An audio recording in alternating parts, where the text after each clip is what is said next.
આમોદ તિલક મેદાનમાં સ્થિત પાલિકા શોપિંગ સેન્ટરનો વિવાદ વર્ષો બાદ ઉકેલાયો છે। ઘણા વર્ષો બાદ પાલિકા સંચાલિત શોપિંગ સેન્ટર વેપારીઓ અને ગ્રાહકોથી ફરીથી ધબકશે, ત્યારે જૂના વેપારીઓમાં એક આશાની કિરણ જાગી છે।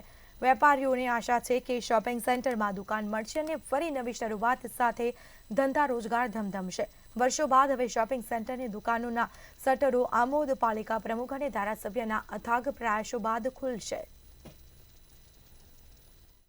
માં બનેલ શોપિંગ કે જેનો સ્ટ્રક્ચર રિપોર્ટ પણ મેળવી લીધેલો છે અને પોઝિટિવ આવેલો છે।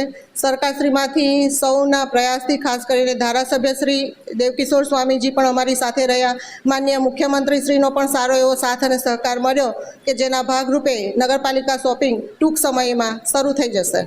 આમોદ શહેરમાં જે 7 વર્ષથી જે જૂનું શોપિંગ સેન્ટર બનેલું પડ્યું હતું તેની અત્યારે સ્ટ્રક્ચર સ્ટેબિલિટી રિપોર્ટ મળી ગયેલ છે અને ફાયર એનઓસી મળેથી આ શોપિંગ સેન્ટર અમે ચાલુ કરવાના પ્રયત્ન કરવામાં આવશે અને આના માટે જાહેર હરાજી સિસ્ટમ અને એની જાહેર હરાજી કરવામાં આવશે અને તેમજ આ શોપિંગ સેન્ટરથી જે લોકોને દુકાનો મળશે એમાં લોકોમાં એક આનંદની લાગણી થશે અને નગરપાલિકાની જે ડિપોઝિટ પેટે અમે જે અમુક રકમ નક્કી કરીશું બોર્ડમાં બેસીને એનાથી નગરપાલિકાની આર્થિક સ્થિતિ સુધરશે।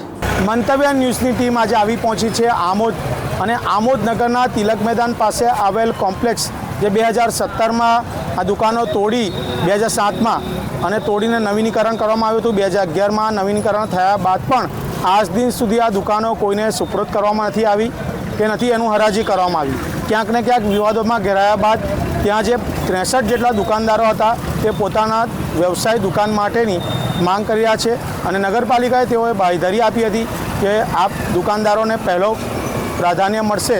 તો જોવાનું રહ્યું કે આ મળે છે કે નહીં। ત્યારે આપણી સાથે અહીંના એક દુકાનદાર જોડા છે, એમને પૂછવાનો પ્રયત્ન કરીશું કે આ બાબતે આપનું શું કહેવું છે?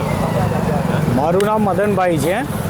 અહીં આગળ જ્યારે 2007માં જ્યારે આ લોકોએ ડિમોલેશન દુકાનદારો સાથે સહકાર ભાવના રાખીને કરેલું ત્યારે 62 દુકાનદારોને તેઓએ વચન આપેલું અને સાથે સાથે ઠરાવ પણ કરવાનું એમને વચન આપેલું અને ઠરાવ કરેલો પણ છે કે ભાઈ જ્યારે પણ શોપિંગનું નિર્માણ થશે ત્યારે જ્યારે સુપ્રત કરવામાં આવશે ત્યારે પ્રથમ જે કંઈક જૂના દુકાનદારો અહીં આગળ હાજર છે તે તમામે તમામ દુકાનદારોને અમે પ્રાથમિકતા પ્રથમ આપીશું।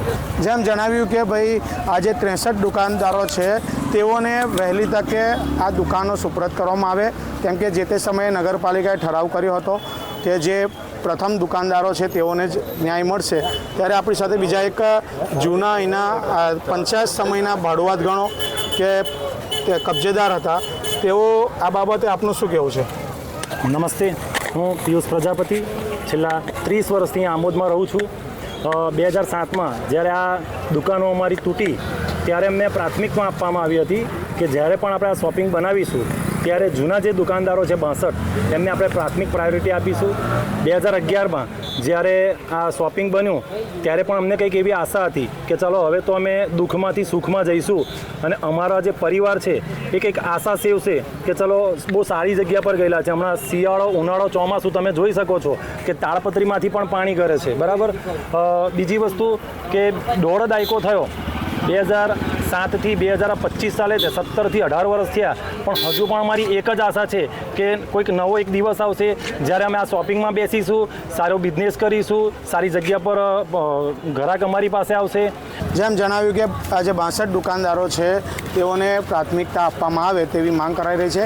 ઉલ્લેખનીય છે કે આ નગરપાલિકા દ્વારા હાલ તેનું ફિટનેસ સર્ટિફિકેટ પણ આવી ગયું છે અને હવે ફાયર સેફ્ટીના પરમિશન આવ્યા બાદ આ કોમ્પ્લેક્સને ખુલ્લું મૂકવામાં છે અને અહીંના જે વેપારીઓ છે તેઓ આતુરતાથી રાહ જોઈ રહ્યા છે। આમોદથી જપન શાહ, મંતવ્ય ન્યૂઝ, ગુજરાત।